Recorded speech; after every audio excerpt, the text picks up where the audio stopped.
Guys, we're the D4 Gadget Show. We're here at Circuit Makati, OnePlus Coffee, the newest co-working space / coffee shop in the Philippines.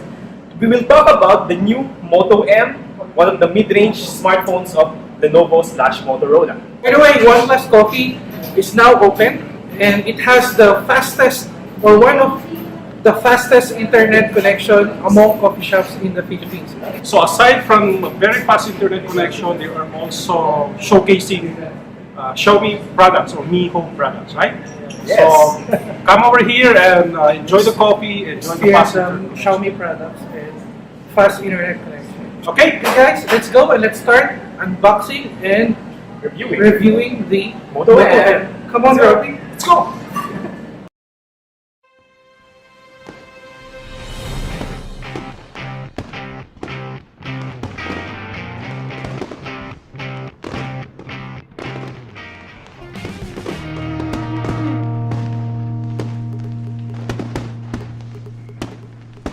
Hi guys, once again, this is T4 and we're going to unbox first the Moto M. Yes. This the Moto is M. one of the latest smartphone from Motorola / Lenovo. So let's start. Alright, so Bam has the box right now. Box. So we have the device, the Yeah. Moto M. What are the things that included on the On package? the box, of course, you have the free case. Yeah, there's a free case. It's nice to know. Okay, next, of course, it's a Type-C USB cable. New standard Uh-huh. in charging and data transfers. And earbuds with microphone. yes, and of course, the charger adapter. Charger, wall charger. Wall charger, yes. Ilang amps? 2? Sige, tayong basahin. Yeah, it's a 2 amps. 2 amps, right? Medyo mabilis siya mag-charge. Yeah, this is faster There's than also SIM ejector pin And- and of course the paper documentation. paper documentation. Check this may ejector so This has a built-in battery. built-in Built-in battery. battery. Yeah. Let's check nga kung hybrid yung kanyang SIM card. Yeah. So, pag bumili kayo nung Moto Yeah, M, it's a may hybrid kasama na SIM. siyang free case. Meron ba Which siyang is- naka-pre-installed na screen protector? Or- Meron. Meron. May kasama na rin. So it's like nice, that's buying a nice. complete set of gadget. Hindi na kailangan bumili ng extra screen protector or extra Case. case. Yun naman ang gusto natin kay Motorola na alam nila yung kailangan ng mga masa pag bumili ng phone, kompleto na. Diba? Similar to the packages of Lenovo devices. Laging may libreng case. Lagi may libreng screen case. protector. That's malaking bagay. Okay. Pag-usapan natin yung specs. Let's tell the audience what are the technical specs of the Moto M. So this device has 5.5 inch full HD IPS display. 2.5D curved glass pa. So may curved glass on top. Medyo maganda tingnan. Yep. And it's powered by a 2.2 gigahertz 64-bit Helio P15. If I'm correct, this is the first Helio P15 na nakita ko sa Pilipinas. Octa-core And CPU. of course, yung camera, that's 16 megapixel, right? Tama. With PDAF focus pa and LED flash. If I'm correct, dual tone siya na hindi Dual nakatama tone, masyado. yeah. Ayan yun, it's a dual tone. And sa harap, no? Ano yung camera niya sa harap? It's an 8MP f2.0 camera, meaning nun is medyo okay sa low light dahil f2.0, medyo malaki yung opening. So in terms of design, actually, maganda. And then it also has, meron siya LTE, of course. Yes. Meron siya fingerprint scanner sa likod. You can set it up to, you can unlock your phone using your fingers para mas secured, personalized, di ba? And then, meron din siyang Dolby Atmos technology na alam naman natin very famous si Lenovo and Motorola. Yeah. I think ito yung That audio technology. Parang strong partnership nila sa Dolby. Lahat ng smartphones nila since A7000. Oo nga eh. Yeah. May Pati Dolby ngayon, Atmos na, di ba? Dolby Atmos. mga start ng K-series nila. Meron talaga sila. So, as far as the SIM card is concerned, Nano SIM. nano SIM Nano card SIM. ang ginagamit dito. Dalawang nano Dalawang or nano. isang nano, isang microSD card. Hybrid ka yung SIM slot niya, meaning yung isa or yung SIM 2, pwedeng another SIM or external storage. Storage Sorry. expansion using microSD Yeah. card. Also, we'd like to mention that this uses a USB Type-C. Type-C So, connection. hindi yung Normal. Micro usual na USB. kasama ng Mas smartphone. mabilis ang data transfer and charging na rin. I'm mentioning it kasi tayo, medyo Sanay na careless tayo, tayo dyan minsan. Hindi natin pinapansin yung mga kable. Minsan mag-out of town ka, akala Ang mo, dala mo. Hindi, may dala naman si ano eh. Ngayon, kailangan careful ka kasi USB Type-C. Type-C ka. Anyway, USB Type-C will be the charging port of the future talaga. Right. The present, the future. Correct. So, Just a notice lang, no? Wala siyang home button dito. Yeah, wala siyang home Display. on-screen ano siya? On-screen siya. On-screen button. button. Natin yung kanyang design.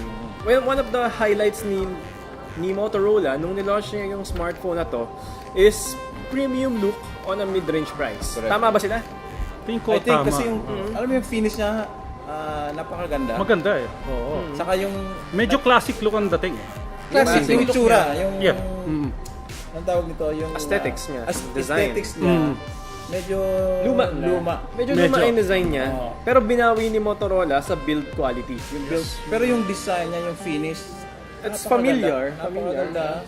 It's smooth. Oo, smooth. Saka gold itong hawak natin na Actually, available siya sa 2 colors. Yung hawak ni Bam It's the is gold one. gold one. And there's also another color which is Silver. gray. gray. Silverish or gray yun, di ba? Parang ganun. I think kasi ngayon yung pinaka-popular na color is Is gold. no? Gold, syempre. Oo. Yeah. So ako, ang gusto ko naman sa kanya, ang curvy-curvy niya. Right. Very sleek, Pag ginawa ka very mo, curvy. medyo sakto sa hands. Saktong-sakto sa hands mo. And kung makikita ninyo sa screen natin, 2.5D curved glass, better viewing angles, and smoother sa kamay. And Alam mo- hindi rin makapal yung screen bezels kung makikita natin. Sa tingin ko yung tawag natin medyo laid back design, may advantage din siya. Hindi siya mainit sa mata ng mga Alam mo na natin. Alam na natin. Yun. Mahirap na. Going back to dun sa chipset niya, again, this is uses Helio Helio. P15.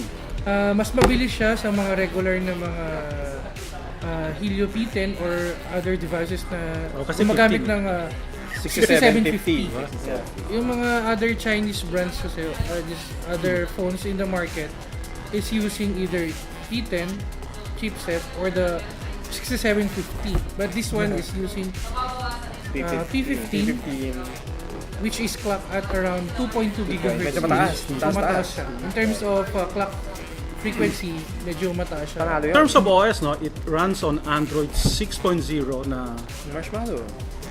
kumbaga wala siyang Clean. on top. Stock siya. Sa- Stock. Almost stuck Oh. Android. Ang clean niya. Interesting. Yep. Yung ibang users, mas gusto nila yung stock. Kasi they can configure it on their own. They can customize it. Yung iba naman, mas gusto nila yung skin kasi tamad na sila Kasi nandun na eh. configure. Na-customize na. Ito, hindi. So, stock talaga siya. You can play around with Yep. themes. Ang advantage or you can nun. download iba-ibang themes. You can customize it depende sa And gusto mo. features, di ba? Pwede kang magdagdag ng features. Yeah. Ang advantage niya ng ganun is napakalinis niya, ang gaan-gaan. And So, parang responsive. isang click mo lang, open na. Ibig sabihin, the software is fully optimized on this Optimized. device. Unlike other phones na heavily themed. Mabagal na siya, bumabagal na siya. Suabe in short. Correct. Ganon. Okay. So, okay tayo sa build niya. Ako, approve ako sa build niya. Nagagandahan ako. Ako sa build, 50-50. Kumbaga, you can't do much regarding sa design. Kasi yung, kumbaga, you need the display, you need the battery, so, pero ito, maganda. I mean, it got this classic, kumbaga, curved likod, tapos full metal. Tatalunin, Sakto sa kamay. siguro yung argumento ko na medyo 50-50, tatalunin siya nung what is under the hood of that device. Yeah, pwede. Tingin ko. Ako naman sa materials na ginamit. Yun. Ang ganda ng ginamit na materials dito, premium na premium. Premium ang dating talaga. Pwede mong ilaban to sa sa mga 20 mil na telepono yun. So, pag pinagtabi mo rito sa mga 20 mil, medyo, ang ganda naman ng phone mo, ganun ang Pwede, dating. pwede. So, ako naman, siguro nitpick lang ng konti. Yung camera hump. Yun. So, may camera hump Pero may sa solution likod. dun, Peter eh. Case. May kasama siyang case. Tama case. Pero paano kung ayaw mo mag-case? Pag mo Yun lang nga pala lang yan, yan. baka magasgas. Yun lang. So medyo ingatan ninyo yung lente niyan sa likod. Other than that, for me, solid ang build niya. And the design is decent. Yung what about the UI? Kasi sabi mo, stock Android siya. Yes. So you'll see, konti lang ang bloatware. Bloatware. Or there's none. Halos wala nga eh. Ko, May Microsoft apps, pero removable yung mga yun. Removable. So, pwede kang mag-free ng space sa storage mo. So, Display is 80p siya. 5.5 5.5 inch, inch. Full HD display. M80p. Viewing angle. Ang viewing angles niya okay. For me, nung sa review na ginawa namin before, we mentioned that na ano siya, one of the few IPS screens with deep blacks. If you notice, okay yung kanyang mga itim-itim. Medyo okay Pansin siya. niya. Okay din yung dynamic range niya. LTPS pala siya. LTPS pala to. LTPS, that's why. What? Yun Maganda ang yung viewing reason- angle. Yun ang reason So, doon. blacks are actually black. Black. Halos talagang black talaga siya. Another thing that we can note is meron siyang 10 points of multi-touch. Yep. So, yung typing experience mo will be better compared dun sa mga normal screens na hindi ganun ka. Correct. Talagang 10 finger. So, sige, kung mag-type ka dito, accurate. Gusto mong gamitin yung 10 daliri mo, Para hirap. pwede naman. Dalawa kayo. Pag-usapan natin yung 10 point, yung trigger tuloy ako dyan. 10 point touch. Touch screen. Para saan yun? Ibig Actually sabihin, kasi, sige. may mga apps kasi na pwedeng Record gamitin. multi-touch, kumbaga. Hindi, kasi may mga game for example na pang dalawahan. Correct. So, maglalaro kayo on pwede the kayo other side. maglaro the other side. Pwede. Pero mostly kasi yung mga apps na ganyan, para mas applicable siya sa larger screen, di ba? Correct. Sa mga tablets.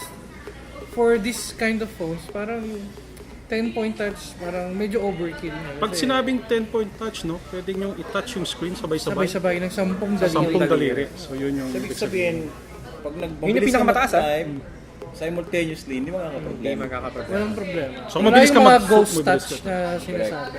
Pag Bihira. nagtatype, na tumatalon. Si Peter may tinitignan dito.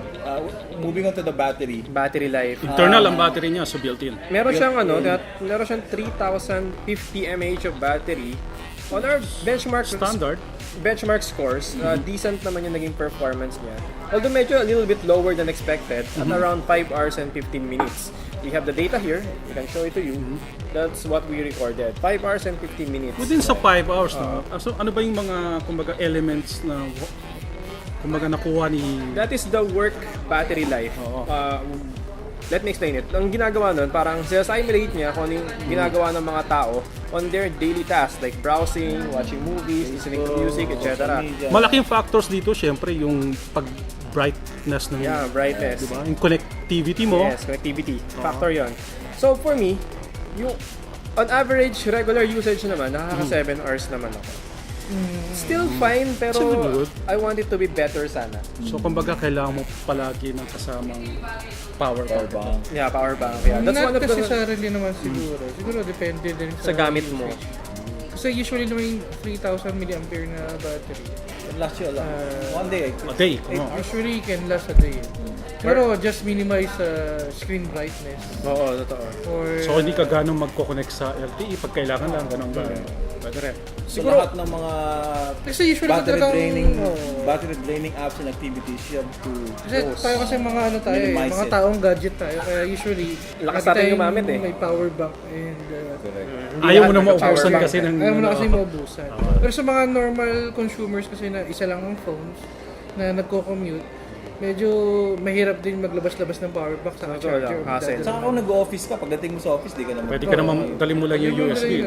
Wifi. Basta, tandaan nyo lang, USB Type-C. Type-C. Type-C. Ibang USB ang gamitin nyo, hindi papasok. Going naman sa charging time niya, 2 hours. 0 to 100%, 2 hours. Hindi na masama. Hindi na masama. Okay yun. Yung iba, mas mabagal pa dyan eh. That's because of the 2 ampere Yep. wall charger. Don't choose any other charger, otherwise hindi mo makukuha yung 2 hours charging time na yan. Unless high quality na charger talaga yung mga tipong proprietary na sumusunod sa voltage. Medyo mahal lang yung mga ganun. Correct. Yung speakers, PJ, itong... So may speaker grill? Yeah, meron sa siyang likod? Dalawang Sa baba? speaker grill sa baba. Dalawang speaker grill niya, pero isa lang yan. Aesthetics lang yung Aesthetics lang yung para kabila. gumanda yung design. Kumbaga kasama lang si Data. Pwede rin siguro, baka may microphone sa loob. Hindi ko masabi pa Pero talaga. tingin ko, para gumanda lang yung design. Most smartphones, di nila nilalabas yan. So ayun, yung speaker niya is, kahit na isa lang siya, relatively loud naman siya, decent naman, hindi masyadong nag-distort, okay lang. And again, meron siyang Dolby Digital Enhancement. Kaya siguro mas maayos-ayos yung audio niya. Yung Dolby niya ba activated kahit doon sa loudspeaker o kailangan mo ng headset para ma-enjoy mo yung Dolby? Hindi, may enjoy mo rin siya kahit wala. By speaker. Pwede rin siya. Kasi problem- ano siya, software enhancement siya. The problem is hindi lang siya talaga ganun ka ganda ng pag gumamit ka ng headphones. Mas ramdam siya pag nag-headphones ka. Ayan. Siyempre, Dolby iba pa rin Atmos. kasi yung mga devices na may hardware DAC. Totoo. Ito kasi is software enhanced. Software enhanced lang yung ano niya. So kumbaga may experience mo siya more pag meron kang earphones. Yes, better. Okay. Okay, so what's next? Siguro yung ano na tayo, punta na tayo sa Camera. kanyang camera. Camera yung likod niya, merong 16 megapixels. 16 megapixels. Yep. Ang laki 16 niya, no? megapixel. F2.0, may PDAP. Ano yung PDAP na yun? That is Face detection. Face detection, Yep. autofocus. So, ibig sabihin mas mabilis siya mag-focus. To make it simple. Yeah. So, kung gusto ko sa kanya, meron siyang mga night mode, Yep. panorama, and So- pro mode. May professional So mode siya pro, for photographers. panorama, art, nightscape, at effects. So yun yung ano. So, isa nating kaibigan, si Erwin. Alam mo, namamaster niya na yung mobile phone photography. Mas gusto niya na ngayon yung pro mode. Pro mode na. Yeah. Masada niya na. When you say pro mode, You can adjust yung This is ano. actually parang catcalling nila sa manual mode. Manual. Manual It's basically manual mode. Ibig So, sabihin, pwede mo, Wherein you can adjust some settings na... Correct. ibig sabihin, ikaw may control sa camera, hindi yung camera yung nag-automatic Yeah. sa'yo. Although hindi naman lahat yung pwede mong kontrolin gaya sa SLR, but malaking factor pa rin yung na-adjust mo yung ano ba na-adjust mo? ISO. ISO, White balance, white balance. balance. shutter speed, exposure, pati yung flash. Correct. pati flash. Galing nga eh. Okay siya. May mga camera samples, may mga shots dito si PJ. I guess, lalabas na natin ito dito sa... Labas natin sa episode. Hindi na makikita ngayon. We have the camera samples here. Okay naman siya. Malinaw, Okay yung performance niya in daylight. Wala kaming naging problem sa kanya. Crisp and sharp naman siya. In low light, decent din ang performance niya. Hindi ganun ka-grainy as you can notice. Although meron konting loss sa dynamic range niya. Pero pwede pa rin. Yung tapasin mo yung text. Buo pa. Meron buo Kita pa pa yung rin, text. basa pa Kasi rin. sa iba hindi na yan eh. How about ang video niya to? Generally happy kami sa kanyang 1080p yan. Ang ganda So ng this ganda one ng can front record camera. no? Full HD ang video recording niya. Yeah, full HD. front and back siguro. Front and back. Galing. Ay, sorry. Let me I double think, check ha. hold on. Let's check Double yun. check. Oh, yes. Ang alam Yeah. ko, pati back. So, ibig sabihin, front. yung mga nag-video vlogs, pwede mo rin gamitin yung front camera niya kasi full HD. Full HD din. Full HD. 1080p. Yeah. Good. Even in low light, maayos yung kanyang selfie cam. Ang ganda ng selfie cam niya. So, Pwedeng lamaban sa Pumapogi. mga... Pumapogi ang mga pinipicture. Sample niya. Pwedeng lamaban sa mga Pakita mo selfie expert. sa viewers natin kung ano. yan no? Oo, yan. Pwede na. Ang ganda-ganda ng kulay niya. Very, natural. So, yung mga samples, papakita natin dito. We will show it. So far, happy kami sa camera niya. Hindi siya yung pinakamaganda for the price, pero it's more than decent. Basically, what Moto M can give users are actually parang, paano natin sabihin to, parang it has a good balance of specs Yeah, to yes. price ratio. The performance actually reminds me of the Moto G4. G4 Plus. G4. Yeah. 16 MP rin yun eh. Parang ganun yung kanyang performance. We're generally happy with it. So, decision na natin to. Let's verdict. Okay. Again, for me, overall, I can say Moto M is a good buy, especially if you're considering balanced performance with right price. Ako, I like the design. No? I like the design. Well, classic, gold, unibody, Eh yung camera, sabi nga ni PJ, maganda eh. So, pwede kang gamitin to pang vlogging, di ba? Yeah, you can really For the price of, magkano ba ulit? 14,999. 99, meron ka ng smartphone na may magandang camera, sulit na sulit. Ako, what I like about PJ first. Okay lang. Anyway, ako naman for me, what I like about this handset is kumpleto ang package. Wala ka nang hanapin pang Yeah. iba. Premium ang build. Ang design niya is okay. Ang ganda ng screen. Yung kanyang cameras are decent. Merong pro controls. Hindi ka na mahihirapan masyado. It's a balanced performance nga kagaya ng sabi ni Angie. For the price of $49.99, okay siya.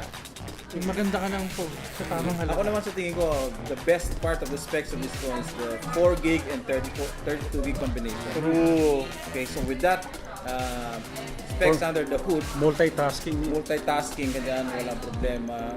Mag-YouTube ka, lahat na apps pwede mo siyang patakbuhin na swabing-swabe siya. And the 32 gig, by the way, still expandable up to 128 gigs. Yes. Yeah. If you use the hybrid SIM. Okay, so SIM slot. SIM slot. So, ano masasabi natin? Overall, we can say that Moto M is considered as a Okay ako. good buy. I'm good with it. Ngayon, may bonus.